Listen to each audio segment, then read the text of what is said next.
에스겔 32장 1절부터 16절까지 말씀입니다.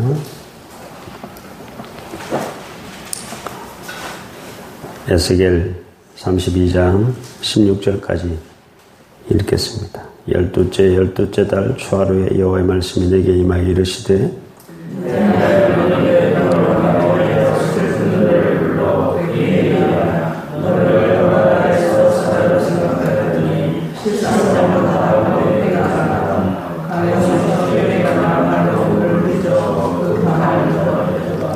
주 여호와께서 이같이 말씀하셨느니라. 내가 많은 백성의 무리를 거느리고 내 그물을 내 위에 치고 그 그물로 너를 끌어오리로다.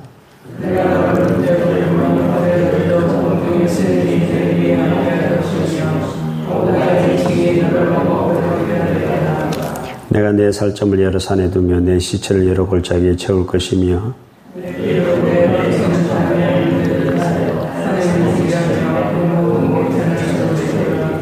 내가 너를 불 끄듯 할 때 하늘을 가리어 별을 어둡게 하며 해를 구름으로 가리며 달이 빛을 내지 못하게 할 것이며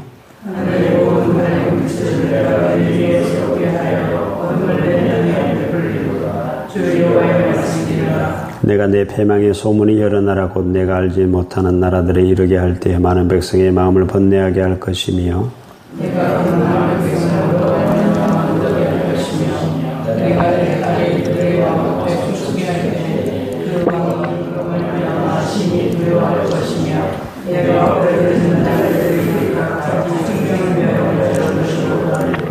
주 여호와께서 이같이 말씀하셨느니라. 바벨론 왕의 칼이 내게 오리로다.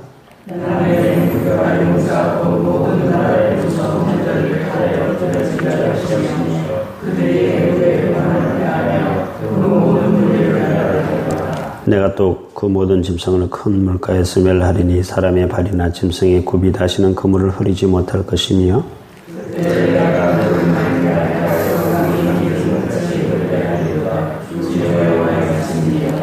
내가 애굽 땅이 황폐하여 사막이 되게 하여 거기에 풍성한 것이 없게 할 것이며 그 가운데 모든 주민을 치리니 내가 여호와인 줄을 그들이 알리라. 이는 슬피 부를 노래이니 여러 나라의 이것을 슬피 부른 애국과 그 모든 무리를 위하여 이것을 슬피 부르리. 주 여호와의 말씀이니라. 아멘. 애굽의 멸망에 관한 마지막 말씀입니다. 오늘 읽은 말씀은 바로 왕을 위해서 슬픈 노래를 애가를 지어 불러라 라고 에스겔에게 하나님께서 명령을 하셨는데요. 1절을 한번 볼까요? 1절을 보면 12째 달 초하루에 라고 되어 있습니다. 그러면 유다가 망했습니까? 안 망했습니까? 망했죠. 11년에 망했으니까 여기 12년이니까 망했습니다. 그럼 왜 하나님께서 왜 또 애굽에 관한 말씀을 이때 왜 하셨을까 궁금하죠.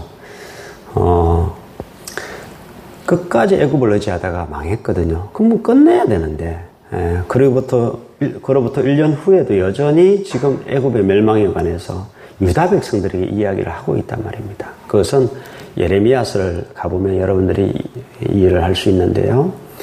느부갓네살 왕이 예루살렘 성을 함락시키고 성전을 불태우고 수많은 사람들을 칼로 죽이고 또 사로잡을 자는 사로잡아 가고 누구를 총독으로 세웠는가 하면 그다랴라는 사람을. 그래도 빈민들이 있을 거 아니에요. 그래도 도망갔던 사람들이 다시 그들이 모여들 거 아닙니까? 그러니까 그다랴라는 사람을 그냥 관리자로 세워두고 갔거든요.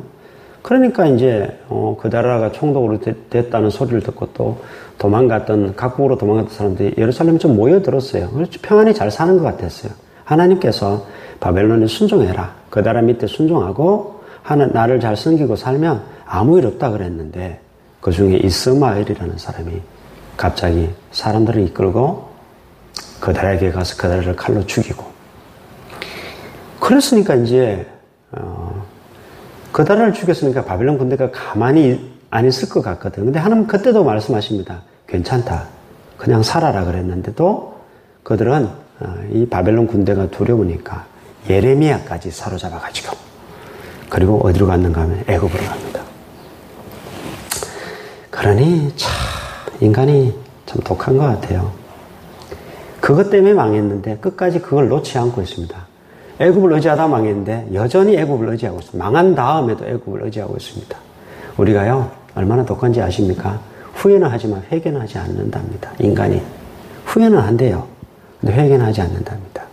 그러니 뭐 끝까지 그러다가 망할 수밖에 없다 하는 사실인데요. 이 바로왕에 대한 심판의 예언을 여전히 12째 달에 하나님께서 하시고 있는 이유가 있다는 것이죠. 이 바로왕을 뭘로 표현을 하셨는가 하면 바다 가운데 큰 악으로 표현을 하셨습니다. 근데 원문 성경을 보면 좀 다릅니다. 바다 가운데 엄청난 괴물, 뭐 공룡 같은, 용 같은, 그러니까 얼마나 사람들을 두렵게 하던 자였습니까? 바로왕이. 얼마나 사람들을 두려움에 떨게 하던 무지막지한 권력을 그 중동의 그 모든 나라와 그 모든 백성들을 두려움에 떨게 하던 자였습니다.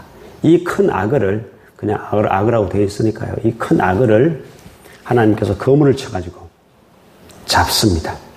육지로 끌어냅니다. 그리고 수많은 들짐승들의 먹이가 되게 할 것이다. 내알강이 강물이 흐르는데 너희 피가 그 강을 가득 채울 것이다.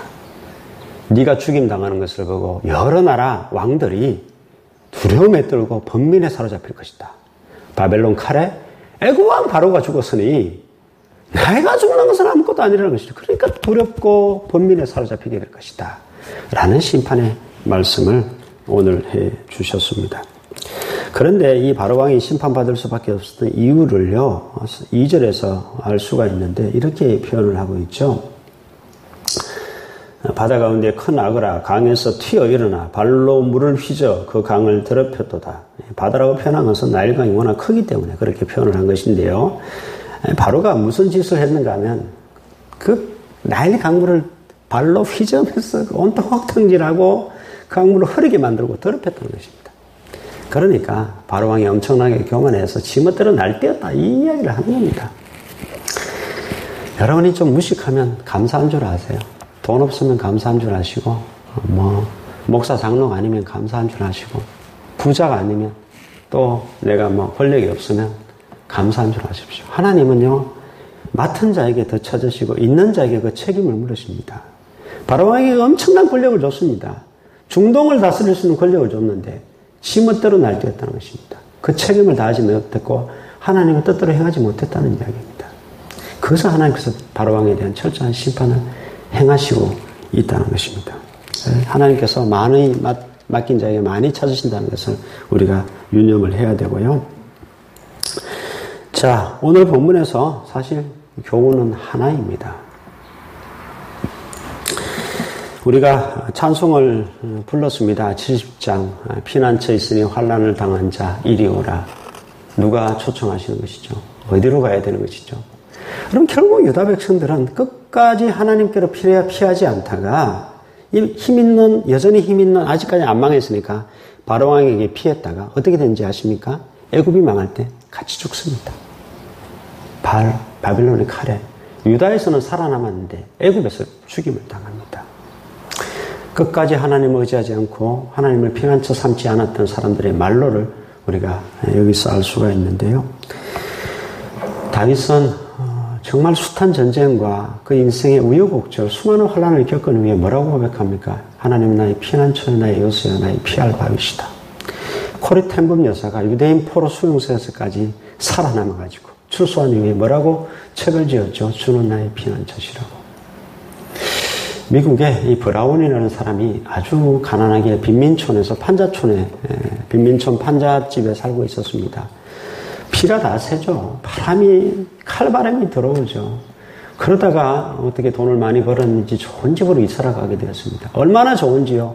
피도 안 새죠. 바람도 안 들어오죠. 정말 이곳이 피난처 안전지대 같이 느껴지고 정말 든든한 마음이 들었습니다. 행복한 며칠을 보내다가 새벽녘에 화재 경보기가 울립니다. 놀래가지고 엉겹길에 아무거나 짚고 밖으로 뛰쳐나가는데 순식간에 자기 집 홀라당 불타버렸습니다. 바로 옆에 목재소였는데 목재소에서 시작된 불이 자기 집에 옮겨 붙어가지고 그렇게 다 타버린 모습을 보고 허탈해하면서 이 세상에 그 어디에도 나의 안전지대, 나의 피난처는 없다라는 사실을 알게 되었다는 것입니다. 여러분, 우리의 피난처가 어디인가? 세상 권력인가? 아니면 세상 물질인가? 세상에 힘 있는 자인가? 세상 나라들인가? 그 어디에도 피난처는 아니라는 것입니다. 우리의 유일한 피난처는 영원하신 하나님. 오늘 우리가 3절에서 불렀듯이 아무리 괴로움이 심하고 환란이 극해도, 아무리 우리를 뒤흔들어 놓아도, 누가 나의 마음을 뒤흔들어 놓아도, 또 내 상황이 아무리 힘들어도 오직 유일한 피난처는 하나님 한 분밖에 없다. 그리로 가야 된다. 그리 가야 살게 된다라는 사실을 기억하시고 언제든지 하나님께 피할 수 있기를 주의 이름으로 축복합니다. 기도하겠습니다. 하나님, 주일날도 말씀드렸지만 썩어 없어질 이 세상에 썩어 없어질 그 재물에 우리의 희망을 거는 것은 아무런 피난처가 되지 못합니다. 세상 권력자인 바로왕에게 피했던 그들은 결국 바벨론의 칼에 죽임을 당했습니다. 하나님, 세상 권력, 세상의 그 어떠한 힘도, 세상의 그 어떠한 물질도 피난처가 아니며 그 어떠한 사람도 나의 피난처가 아니라 환난과 혼란과 또 엄청난 그런 위기 속에서 오직 우리의 피난처 되시는 나를 건져주시는, 구원하여 주시는 그 하나님께로 피할 수 있는 복된 저희들 되게 하셔서 온전히 하나님께서 해결하여 주시고 구원하여 주시는 그런 은혜를 우리가 체험할 수 있도록 하나님 도와주시옵소서. 사랑이 많으신 예수 그리스도의 이름으로 기도드립니다.